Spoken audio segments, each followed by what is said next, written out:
বিজয় তুমি পূব আকাশে রোজ সকালের রবি, বিজয় তুমি সন্ধ্যা তারার উজ্জ্বল চাঁদে স্বাধীনতার ছবি। এই মাসে কানেস্তারার সকল বন্ধুদের জানাচ্ছি বিজয়ের শুভেচ্ছা। আমি অনামিকা বরাবরের মতো চলে এসেছি তোমাদের প্রিয় অনুষ্ঠান কানেস্তারা নিয়ে। প্রথমে জেনে নিই তোমাদের জন্য কি কি থাকছে আজকের কানেস্তারায়।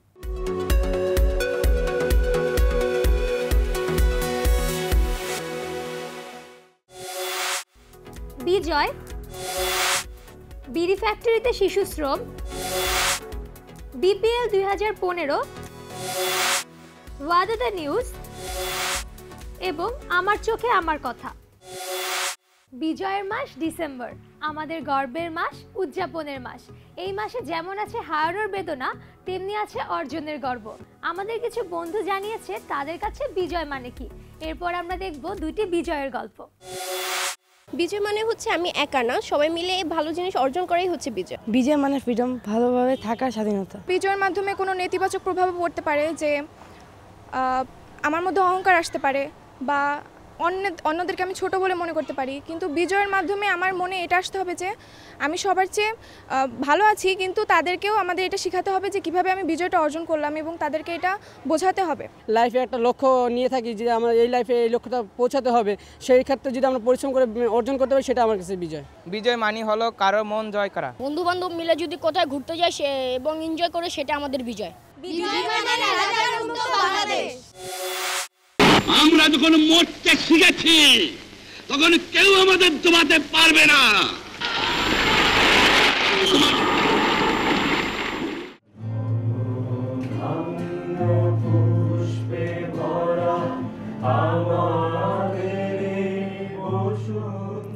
জীবন বাজি রেখে যে দেশের কোটি মানুষ মরণপণ যুদ্ধ করেছিল দীর্ঘ 9 মাস, লাখো মানুষের রক্তের বিনিময়ে যে দেশের স্বাধীনতা এসেছিল, মুক্তিযুদ্ধে বিজয়ী হয়েছিল, সেই দেশে তিনি আবারও ফিরে এসেছিলেন প্রাণের টানে, মমতার টানে। তিনি বনি কাপুচিনো। 71-এর পাক সেনাদের নির্যাতনের ফলে যেসব যুদ্ধ শিশুর জন্ম হয়েছিল এদেশে, তাদের যুদ্ধ শিশুদের তিনি হাতে তুলে নিয়েছিলেন পরম মমতায়। In my own family, we have been privileged to adopt a number of babies and children who have been affected by war. I am a Gandhian. I don't believe in violence, but on the other hand, I feel that if someone is mistreating you, you cannot accept that either. তাদের দিয়েছিলেন সুন্দরভাবে বেঁচে থাকার মতো পরিচয়। 1972-এর 19 জুলাই বনি cappuccino 15 জন যুদ্ধ শিশুকে নিয়ে পাড়ি দেন কানাডায়। সেই শিশুরা আজ অনেক বড়। তাদের একজন ছিলেন 4 মাসের শিখা, আর তারই মেয়ে ক্যাটরিনা এসেছিলেন এই অনুষ্ঠানে। She's just overjoyed that I'm here. She had sent me an email and she asked me to kiss the ground upon arrival and that sort of thing. It's important for me to know my roots, and for that reason I'm sort of exploring Bangladesh for the both of us. প্রাণের টানে মাটির কথা ভুলতে পারেননি ক্যাটরিনা। তিনি এই বাংলায় আসতে চান বারবার, দেশের টানে, ভালোবাসায়, মমতায়। বিভাগীয় শহর রংপুর। ছোট্ট ছিমছাম এই শহরের রাস্তাগুলো ভর্তি নানা রঙের রিক্সা আর বিদ্যুৎ চালিত বাইকে।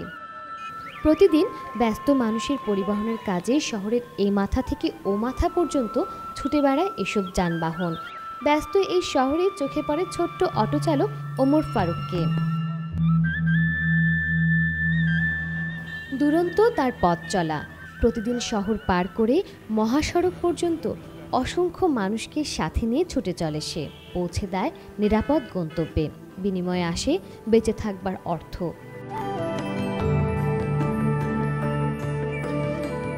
আমাদের বাসায় আগে খুব কষ্ট ছিল, বাবা চলতে পারতো না, অসুখে পড়েছিল।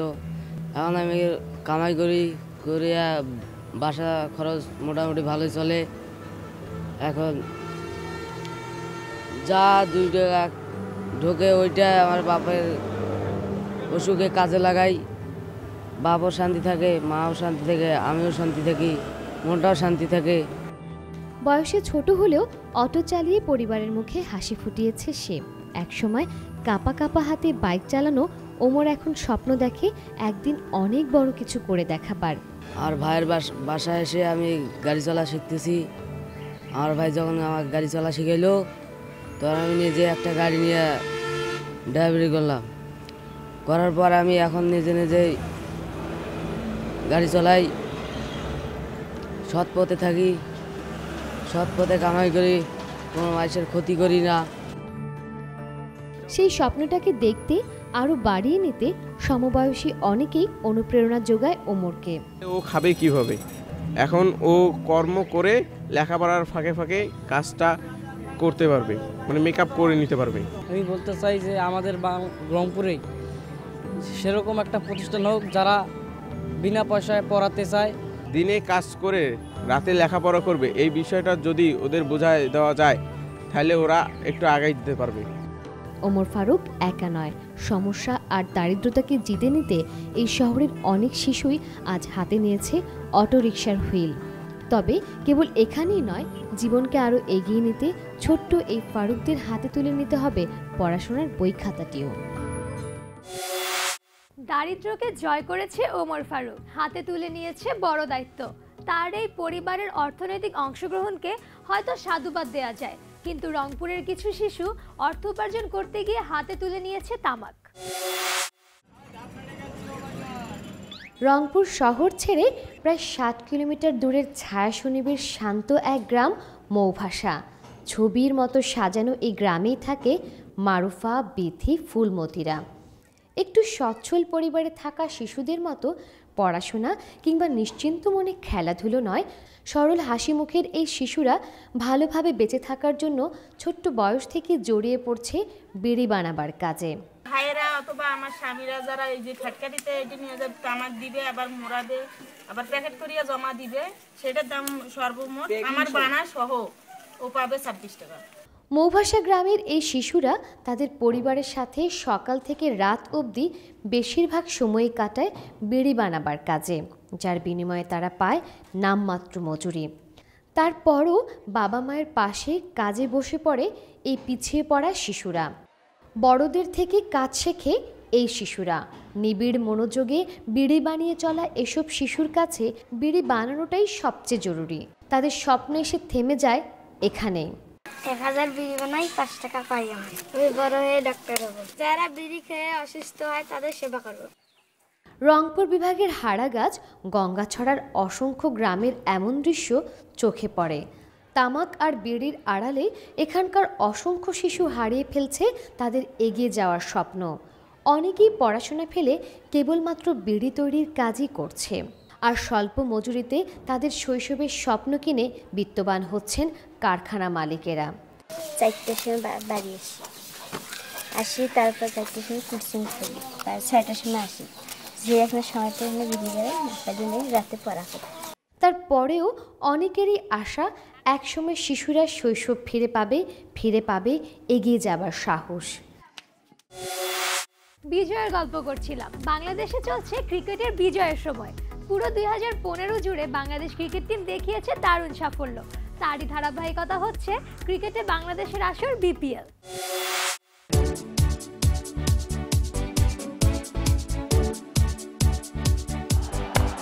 And it's gone straight to hand. Top end of the bat. First maximum. Ball is on for 50. Ball played. It's by Kumar Singh. Oh, what a beauty.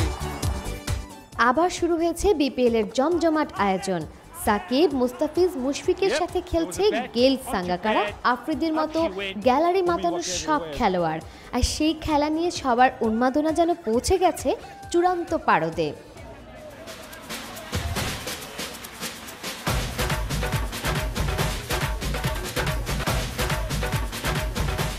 ভাই রংপুর বরিশাল ঢাকা সিলেট গেল রংপুর, বরিশাল, কুমিল্লা কিংবা চিটাগাং সব দলের রয়েছে সমান সমর্থন। মাঠে যাবার আগে শিশুরাও নিজেদের সাজিয়ে নিয়েছে নানান রঙে আর প্ল্যাকার্ডে। প্রতিদিন মাঠে খেলা দেখতে পারি, তার জন্য ভালো লাগে। আর তাছাড়া পরিবেশটা ভালো। আলামিনের ভালো লাগে, তারপর মাহমুদুল্লাহ রিয়াদের ভালো লাগে। বাংলাদেশ ক্রিকেট দলের অনেক লাভ হচ্ছে, কারণ অনেক রাষ্ট্রীয় প্লেয়ার এখানে খেলছে। আমি চাই প্রতি বছর বিপিএল আয়োজন করা উচিত। ফ্র্যাঞ্চাইজি ভিত্তিক শ্বাসরুদ্ধকর সব ম্যাচ, 4 ছক্কার ছড়াছড়ি আর আনন্দের এই আসরকে বারবার ফিরে পেতে চায় শিশু কিশোরের দল। সামনাসামনি দেখতে পাই খুব মজা পাই। আমি আজকে প্রথম ম্যাচে বরিশাল বুলসকে সাপোর্ট করছি। আজকে আমি প্রথমবার সামনাসামনি দেখছি, এর আগে আমি সবসময় টিভিতে দেখেছি, তাই আমার খুব ভালো লাগছে। অনেক ভালো লাগতেছে, অনেক এক্সাইটেড। বাইরে তো ভালোই লাগে, মনে হয় ঈদ, ভেতরেও ভালো লাগে যখন সবাই চিৎকার দিয়ে ওঠে, অনেক মজা লাগে আসলে। শিশুদের মতে প্রতি বছর বিপিএল এর মতো ক্রিকেটের এমন জমজমাট মহাযুদ্ধ কেবল যে সবাইকে আনন্দ দেবে এমনটি নয়, সহায়তা করবে ক্রিকেটকে এগিয়ে নিতে। খেলাধুলা মানে এক্সাইটমেন্ট। এবারের ওয়াদাদা নিউজে থাকছে অন্যরকম দারুণ একটি খেলা নিয়ে খবর, যা ইকুয়েটরের বন্ধুরা শেয়ার করবে তোমাদের সাথে।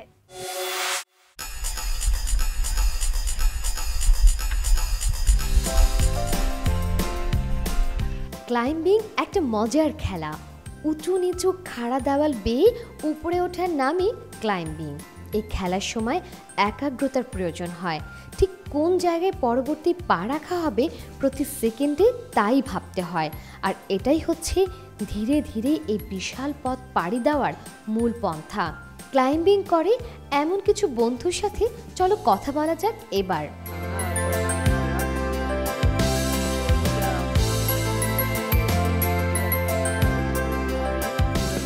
প্রথমে কৌতূহলবশত আমি এখানে আসি, মা বাবাও অনুপ্রেরণা দিলেন, ব্যাস লেগে পড়লাম। যখন আমি ট্রেনিং নেওয়া শুরু করি তখন বলতে গেলে আমি কিছুই পারতাম না। সবাই যত্ন নিয়ে আমাকে শিখিয়ে দেয়। এরপর প্রতিটি প্রতিযোগিতায় আমি ভালো পারফর্ম করছি। ভবিষ্যতে আমাকে আরও ভালো করতে হবে।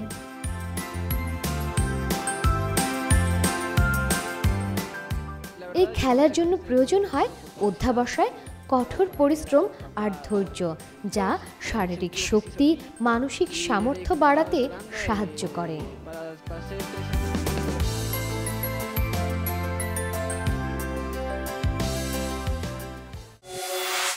এবারের পর্ব আমার চোখে আমার কথা, যা তোমাদের মোবাইল ফোনে ধারণকৃত, তোমাদের পাঠানো তোমাদেরই খবর।